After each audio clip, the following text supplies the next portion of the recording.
jardín y ver las cosas por primera vez, decía el poeta T.S. Eliot. Queridos y queridas radiovidentes, en este día 8 de mayo del año 2023 estoy abriendo la verja de madera de mi jardín, voy a entrar en él caminando. Saludo a todos los que nos escuchan en Antofagasta, en Temuco, en Valparaíso, en Viña del Mar y en Santiago. ¿Qué fue esto que vivimos ayer? El episodio electoral de la victoria resonante del Partido Republicano, tan comentada en todas partes, en los medios, en las redes, etcétera. Un tsunami, un terremoto político, un naufragio, dice Carlos Peña, un estallido, el otro estallido. ¿Qué fue lo que ocurrió ayer desde el punto de vista electoral? Muchas veces lo hemos conversado en el jardín, lo hemos tenido como invitado a Pepe Out. Ustedes saben que sus predicciones circulan por las redes sociales. También circuló y me llegó la predicción de Pepe, a la que yo siempre me aferro y me afirmo. Somos muchos los que seguimos esa predicción, más de lo que él mismo cree o conoce. ¿Qué pasó con esa predicción? ¿Cómo vio él? ¿Fue sorprendido? ¿Qué piensa? Era urgente llamar a Pepe Out al jardín en este día de shock en que están y estamos muchos chilenos hoy en el país después de los resultados de ayer. Pepe, muchas gracias por caminar y darte el esfuerzo de venir caminando hasta este jardín. Hola, Cristian. A ver, la primera reacción, ya no vamos a ir al especialista, pero tu primera reacción, tu primera sensación ante el resultado de ayer. Bueno, abrumado, ¿Ya? y al mismo tiempo atemorizado por el escenario que viene, por la incertidumbre que genera el resultado. Para mí, la verdad es que no fue ninguna sorpresa que se repitiera de manera tan exacta la correlación del 4 de septiembre pasado entre las dos listas del apruebo, que obtuvieron 37,5%, el apruebo había obtenido 38%, y las tres listas del rechazo, que sumaron 61,96%, es decir, casi exactamente el resultado del rechazo. Tampoco me extrañó que hubiera 9,8 millones de votos válidos, me había pronosticado 9,5 millones. Tampoco fue una sorpresa la gran cantidad de nulos y blancos, porque se preveía, yo mismo había dicho que iba a haber más de 1 millón de todas maneras, sumaron 2,5 millones. Son equivalentes a las personas que, de ser voluntarios, no habrían ido a votar. Parte de ellos, una parte importante, por lo que yo mismo vi en las mesas, tenía que ver con la poca información sobre la elección, porque hubo muchísimos votantes que marcaron un candidato en cada una de las listas o que marcaron a varios candidatos dentro de la misma lista.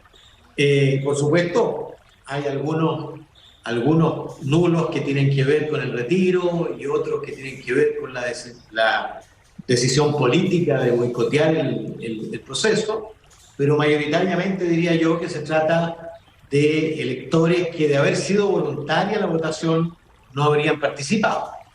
Y entonces no me extrañó que se confirmara la idea de que esta sería, y así lo fue, la segunda elección más concurrida de toda la historia. Estoy hablando de votos válidamente emitidos.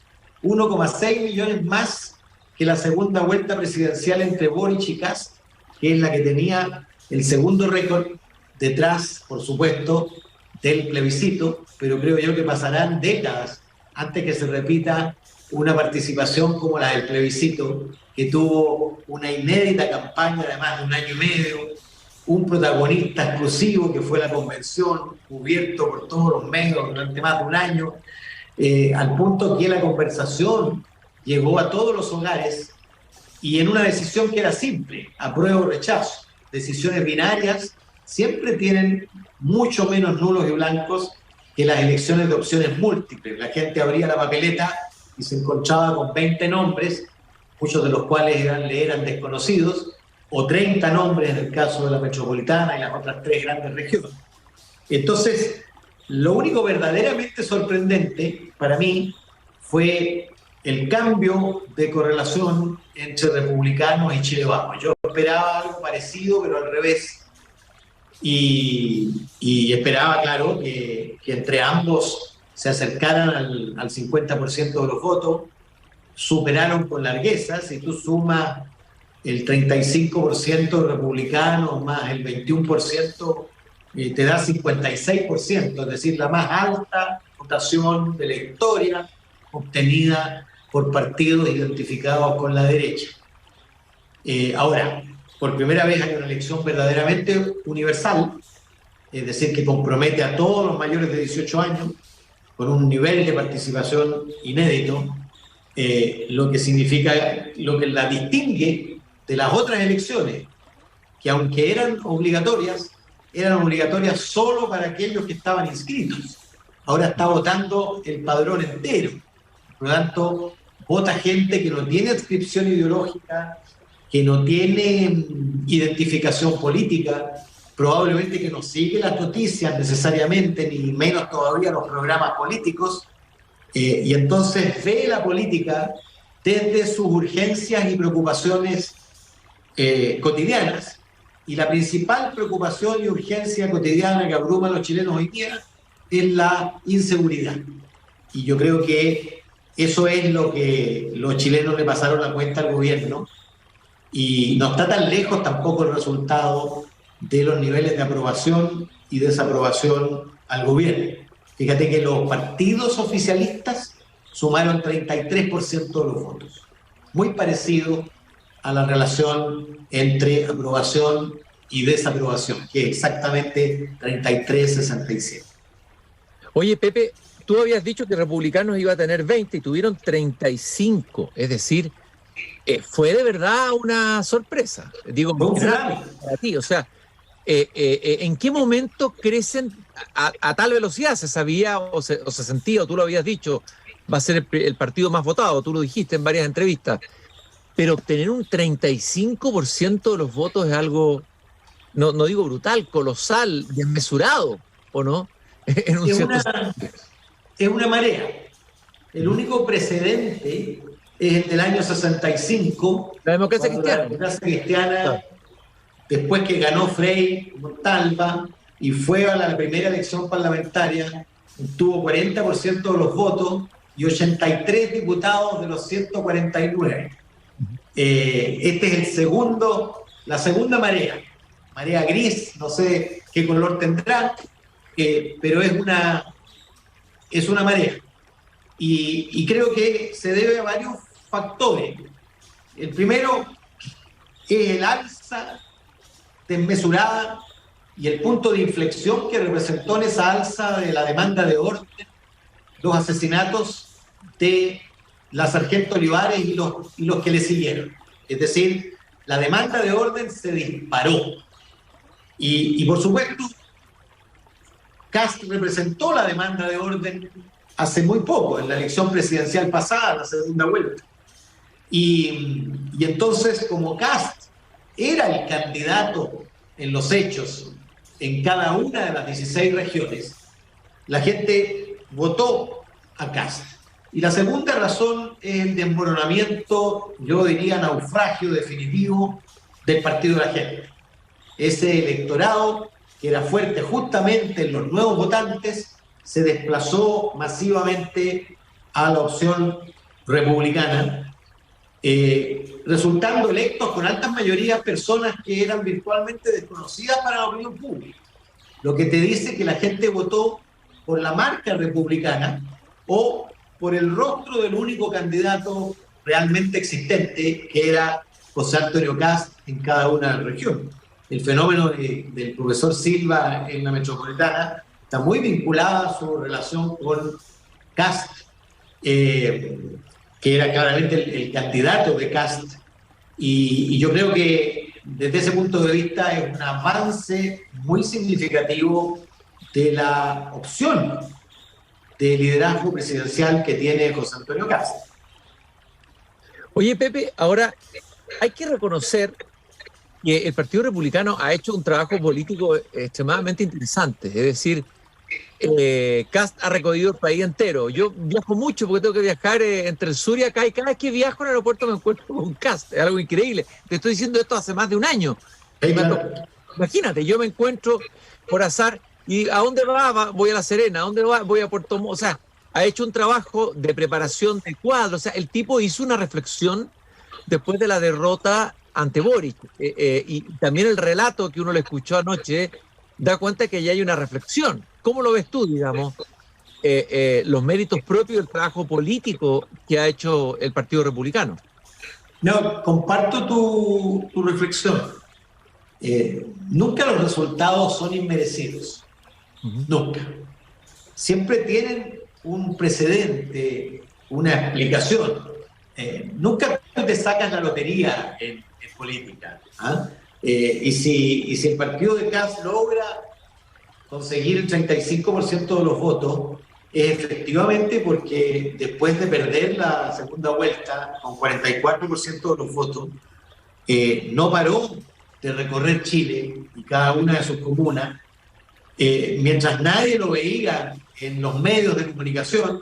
Él estaba en los medios de comunicación regionales y locales y estaba, como tú bien dices, formando esa falange de candidatos que la gente comienza a descubrir hoy día. Los voceros de la noche del 7 de mayo hablaban en el mismo registro, en una minuta bien profesionalizada, con un enfoque común, lo que muestra que aprendió el Partido Republicano del daño que le hicieron algunos de sus supuestos diputados que digamos, se desmadraban en su análisis, en su posicionamiento. Y por supuesto, Kast sabe que para conseguir 35%, tú tienes que dejar de ser considerado por la gente como un partido de ultraderecha. Porque no es que la gente haya votado en un 35% por la ultraderecha. Votó naturalmente por un partido que supo interpretar el sentido común dominante, mucho más que otros, supo sintonizar, apretar las teclas adecuadas en el momento adecuado. Creo que su franja estuvo muy bien orientada a capitalizar el descontento con el actual gobierno y la angustia de las personas frente a la situación de inseguridad. Oye, la pregunta que te iba a hacer es que tengo entendido que hay un estudio de la UDD, lo miré de pasada, de que obtuvo alta votación en los sectores populares. ¿Es verdad eso? Que incluso Sí. menos que los sectores medios altos o medios, no sé exactamente la segmentación, pero vi mucho la atención que este estudio de la UDD. O sea, aquí hay un voto popular que uno podría hablar un poco de lo que le viene a la cabeza esta idea de la derecha popular, de lo que fue la UDI en algún momento, lo que hizo Longueira y Guzmán en las poblaciones, pero también en un voto popular que tuvo Pinochet, no hay que desconocerlo, y en una derecha que ha tenido, una derecha profunda, por decirlo así, ha tenido arraigo popular, pero que parece que los partidos de Chile Vamos se desconectaron de esa base. ¿Cómo lo ves tú, ese fenómeno? Yo creo, bueno, los datos hablan de eso. De hecho, Republicanos no le ganó a Chile Vamos en el Triángulo de las Bermudas, es decir, en Las Condes, Vitacura, Lo Barnechea. Le ganó en los sectores populares. Y yo creo que son dos cosas. Es por un lado, es cierto, la recuperación de ese pinochetismo popular, esa franja de derecha popular, de formación autoritaria, en fin, que existe en la base social popular, pero mucho más allá de eso. Lo que consiguió es conectar con el elector no politizado. Fíjate que, no quiero comparar, pero yo asistí muy de cerca, vivía en Francia, al ascenso de Le Pen. Y fíjate que Le Pen se hizo fuerte justamente donde el Partido Comunista era fuerte. Comunas donde por años había gobernado el Partido Comunista, y allí creció el Frente Nacional y los valores del nacionalismo, los valores tradicionales de la familia, etcétera, se veían de alguna manera asfixiados por la migración, que en el caso de Francia es migración musulmana y por lo tanto tiene un shock mucho más fuerte que respecto a las migraciones que nosotros tenemos. Pero el equivalente de la migración en Europa aquí fue la inseguridad. Y yo te aseguro que, te lo doy firmado, que hubo muchos electores habituales de izquierda y centroizquierda, yo conozco varios, que votaron desde el, como dicen los franceses, el ça suffit, el ya no doy más. No doy más de la incertidumbre, no doy más del desorden, no doy más de la violencia, no doy más de la inseguridad, en fin. Y bueno, ahí está alguien que me habla de esas cosas, ¿ah? Y que me ofrece terminar con esas cosas. Yo creo que no es solo que haya resucitado el pinochetismo popular, porque eso es un segmento minoritario, y en La Pintana superó el 30% de los votos. ¿Ah? Y fíjate que en las 10 comunas con mayor proporción de población mapuche sacó 45,5% el Partido Republicano. Impresionante. ¿Ah? Las mismas comunas y los mismos mapuches que probablemente se ven asolados, aislados y arrinconados por el fundamentalismo autonomista. Oye, Pepe, ahí tú te hablabas un poco de una situación líquida. O sea, yo en una carta que publiqué aquí en Pauta cité a Hugo Herrera que hablaba del misterioso pueblo, ¿ya? A propósito de octubre, que a veces se manifiesta como acontecimiento, y ese pueblo insondable. No sé si podemos hablar todavía del concepto de pueblo como se usaba en los 70, pero lo que está claro es que tal vez ni la izquierda ni la derecha en estos últimos años, Piñera, Bachelet, estallido, han sabido interpretar bien tal vez, o leer bien, o representar, o darle un proyecto político a este nuevo Chile, por decirlo de alguna manera.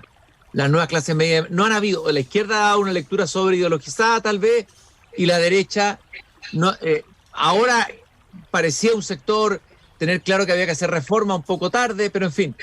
¿No será esa carencia de proyecto político, de un proyecto político que representara y conectara con ese nuevo Chile y le diera una respuesta a lo que ha explicado esta oscilación?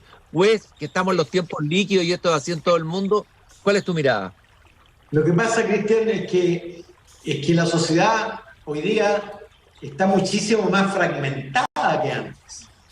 Y entonces la interpretación, como tú dices, de ese conjunto es muy compleja.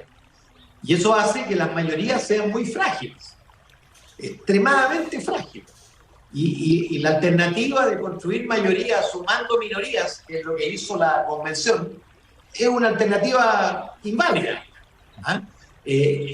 Descubrirá la pólvora aquel que logre meter en un proyecto la tremenda diversidad social, cultural y de intereses que existe hoy día en la sociedad. Y esto, por supuesto, no es un problema puramente chileno. Fíjate que de las últimas, tengo que exceptuar a Paraguay, pero yo decía esto antes de Paraguay el fin de semana pasado, 17 elecciones presidenciales, 16 de ellas ganadas por la oposición, cualquiera sea el color de la oposición, y aquella donde había ganado el gobierno es porque metió en la cárcel a los candidatos opositores. ¿Ah? Van 4 elecciones en Chile, piénsalo bien, ¿qué tienen en común Piñera 1, Bachelet 2, Piñera 2 y Boric 1? No es que esté proponiendo Boric 2. ¿Qué tienen en común?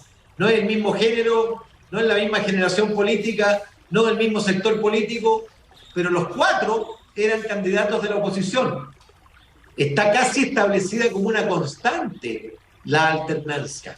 ¿Y eso de qué te está hablando? De la imposibilidad de un proyecto duradero. ¿Ah? Y de la facilidad del desencanto. ¿Ah?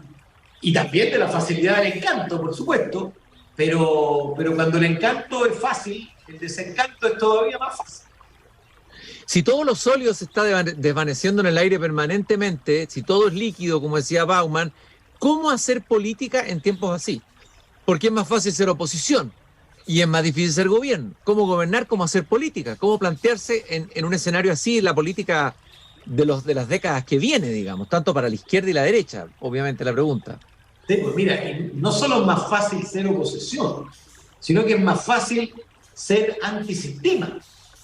Piensa tú lo que le va a ocurrir a republicanos ahora que tiene la responsabilidad principal, porque tú te comportas de una manera cuando eres testimonial. Por ejemplo, el Frente Amplio, mientras tuvo 3 diputados, Boris, Jackson y Mirosevic, era indiferente si votaba a favor o votaba en contra, porque igual se aprobaban o se rechazaban las cosas, y entonces te daba el lujo de jugar a dar testimonio.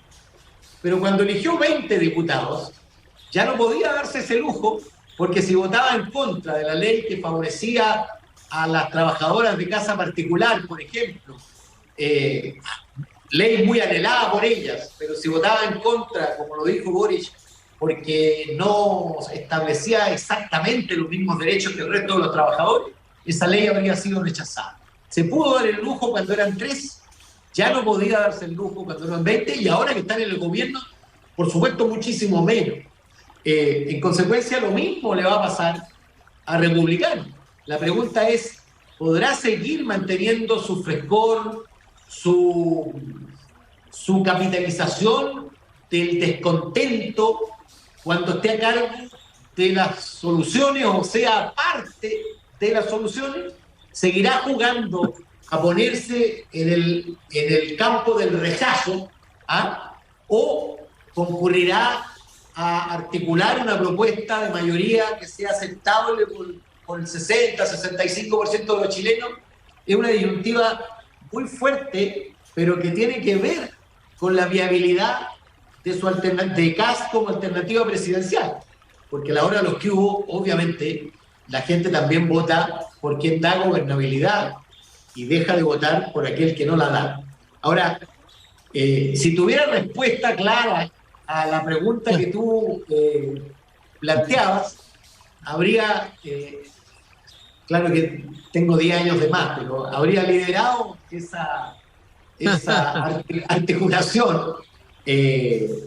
Yo creo que los partidos todavía no se adaptan de manera adecuada al nuevo rol que juegan en la modernidad, y que todavía se piensan como intermediarios entre el pueblo y el poder. Ya no lo son. El pueblo ya no necesita esos intermediarios para expresar su propuesta, y creo que lo que les queda es el rol justamente de articular programas que logren combinar los distintos intereses, y le han puesto muy poco pino a esa tarea, y le han puesto muy poco pino también a la tarea de seleccionar el personal, la élite que va a gobernar o que va a representar a la gente. Y yo creo que ahí Kast está dando un ejemplo en la tarea de aglutinar y constituir una fuerza homogénea con conceptos definidos en común, pero vamos a ver qué ocurre cuando tenga responsabilidades mayores. Oye, Pepe, y a ver, hablemos de la catástrofe de la llamada centroizquierda, hundimiento, desaparecimiento, irrelevancia. ¿Qué se puede hacer de ahí con partidos que obtuvieron el 3, la democracia cristiana 3 como y tanto por ciento? Esa democracia que tú dijiste que alguna vez tuvo el 42%, el Partido Radical 1 como y tanto. Bueno, el Partido Socialista tuvo una cierta votación, digamos, menor que el Partido Comunista, obtuvo más consejeros, sí. ¿Qué pasa y qué posibilidades tiene el centro y la centroizquierda en un escenario que todos dicen que es más polarizado, ¿no? ¿Qué posibilidad de articular algo ahí? Bueno, lo que dijo esta elección es que la reconstrucción de un centro-izquierda es difícil, primero, porque la centro-izquierda no logró remontar la tendencia. Tampoco se profundizó demasiado. Piensa tú que la centro-izquierda había sacado poquito menos de 8% en la convención, los mismos partidos, digo, PR, PPD y DC, y 10,2% en la elección de diputados, y ahora están en 9%. Es decir, siguió la tendencia, no la pudieron contener. Yo creo que primero salieron a destiempo, debieron haber salido mucho antes a diferenciarse. Y segundo, fueron tímidos en la diferenciación, porque al final, en esta elección, tú veías una oposición radical al gobierno clarita en republicano, y yo creo que se benefició de eso. Veías una defensa cerrada del gobierno en su lista, y como la elección se dio entre respaldo al gobierno o rechazo al gobierno, bueno, al medio había algo que respaldaba suavemente al gobierno.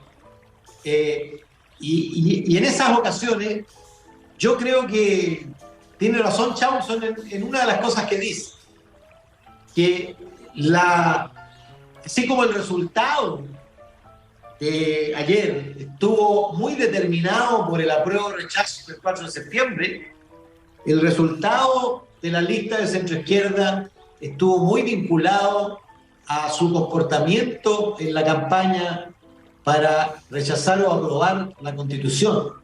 Porque sin quererla, es decir, sin apreciar sus fundamentos y estando en contra de muchos de ellos, jugó por aprobar. Y yo creo que esa ambigüedad y esa indefinición le pasó la cuenta. Visto retrospectivamente, es impensado que la democracia cristiana y el PPD hayan estado por aprobar esa propuesta constitucional. De alguna manera, claro, entre el rechazo sin ambigüedades, sin ambajes, y el apruebo sin condiciones, estar entre la nada y la cosa ninguna le pasó la cuenta, porque el centro no es un punto geométrico entre la derecha y la izquierda. El centro tiene que ser una propuesta. El centro tiene que ser un centro reformista, un centro que indique una dirección, un camino.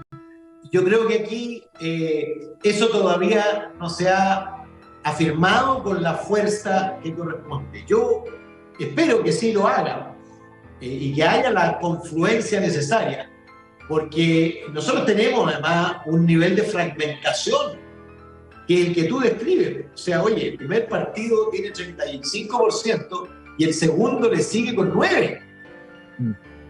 Y luego el PC con 7,8 y luego Renovación con 7,7 y después la izquierda, piensa tú el Frente Amplio, que podría ser un gran partido con más del 12%, son 3 partidos y no sé cuántos movimientos.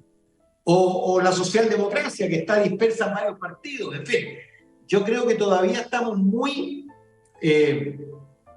amarrados a liderazgos y caudillos que prefieren ser cabeza de ratón en lugar de cola de león y están de alguna manera amarrando la constitución de grandes fuerzas políticas que representen de verdad las grandes corrientes de la sociedad chilena y no a los intereses de los caudillos que los dirigen. Bueno, algunos dicen que son partidos que son casi como pequeñas pymes, ¿no? Pequeñas pymes. Hay algunos que son pymes, verdaderamente.